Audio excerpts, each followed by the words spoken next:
one of the best players in the portal, Bryce Hopkins, who was a first team All Big East selection 2 years ago, has had injuries since, which have kind of derailed him a little bit. Um, with his time at Providence, is now in the transfer portal, and it is reported that he is down to two schools, two Big East.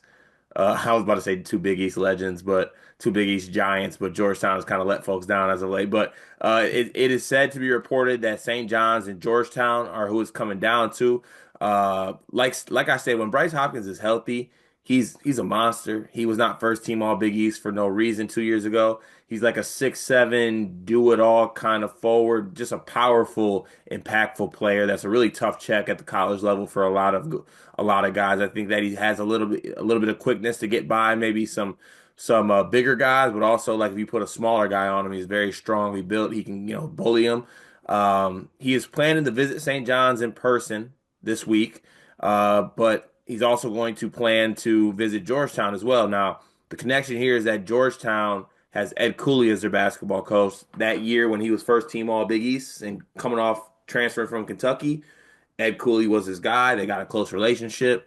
But also like you had St. John's and Ricky P pulling at him. Ricky P seems to run things in the Big East right now and has his pick of the litter on who he wants to go with. So it's seemingly coming down to St. John's and Georgetown for Bryce Hopkins. Dion, what do you think about these two options? And I guess we can get right into it. Where do you think he ends up? So, okay, so I go two ways on this. If there's any question about his health, I think he's better off at St. John's, because there's going to be less pressure on him to return, less pressure on him to be 100% healthy, less pressure on him to be kind of like a superstar, where he would be able to ease back into it, and I think that might help him stay healthy for a full season. If he's 100% like right now, which I don't believe he is, and he's like, oh, I'm just gearing up for the season and I'm gonna be locked in, I'm gonna be ready, go to Georgetown and be the dude. But if there's any question about your health, I think you're better off going to St. John's where you have a little bit lesser of a role. Yeah, and look, I think it's also he needs to monitor too, possibly who he can be around, like who's going to be on the team. Because like when I look at St. John's right now, seemingly you get Zuby Ejiofor back, right?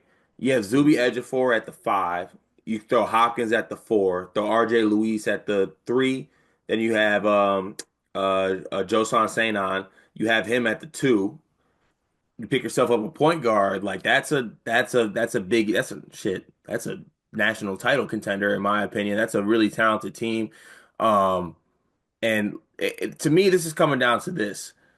You have a relationship, obviously, with Ed Cooley. He was your coach. He was the coach that put you in a spot too after like Kentucky cast you aside. He was that guy. And then you got Slick Rick, who Madison Square Garden. Look at him, all white suit. Like that dude's moving different right now. Like people thought like he wouldn't be able to make it in this era or something like that. And I think you reminded us yesterday, Dion. He's been in this era way before. He was nine to 10 years ahead of people on this era. He's a vet in the NIL era. Like everything they're doing now, like it's legal. Slick Rick was like, hey, Yeah, I've been doing this. honestly, if there's like an NIL player of the year or like NIL ad of the year, I want to advocate that it should be named after Rick Pitino, like the Rick Pitino NIL ad of the year. That would be a fire award. That would be a Yeah. fire. Like you're just like you have to make over $1 million to be eligible, Yeah. and just the highest paid player that had the best season. And the award for best return on investment, the Rick Pitino NIL award goes to. I mean, it'd be special if the NCAA steals that. I'm on your ass, by the way, too.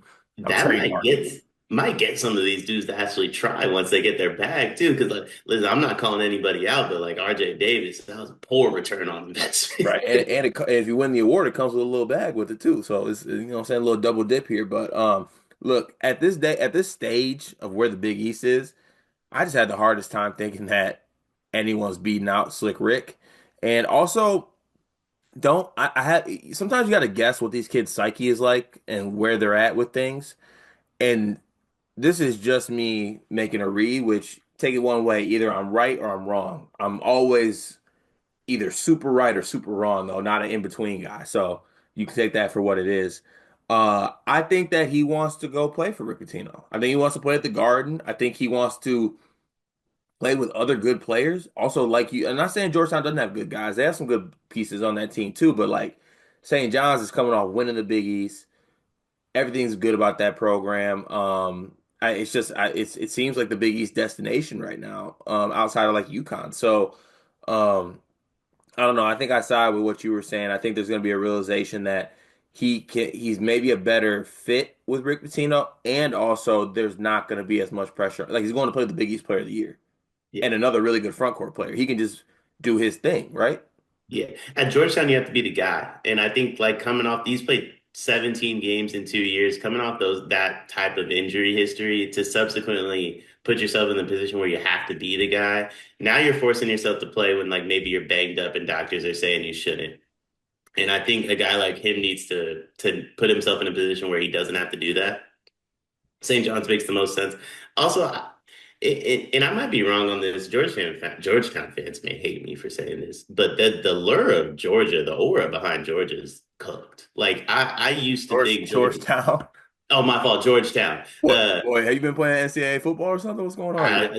Listen, I'm back in the playoff race in our dynasty. Hey, listen, they tried to put me in a coffin. They forgot to put the nails in. Crazy you're bringing that phrase out as we got a Rick Pitino video going on right now. Listen, they forgot to put the nails in the coffin and me. I'm back in the top 10. But like George, like all the aura behind Georgetown's dead. Like I used to think Georgetown was special. Like this is some program. Like the sport's better when Georgetown is better.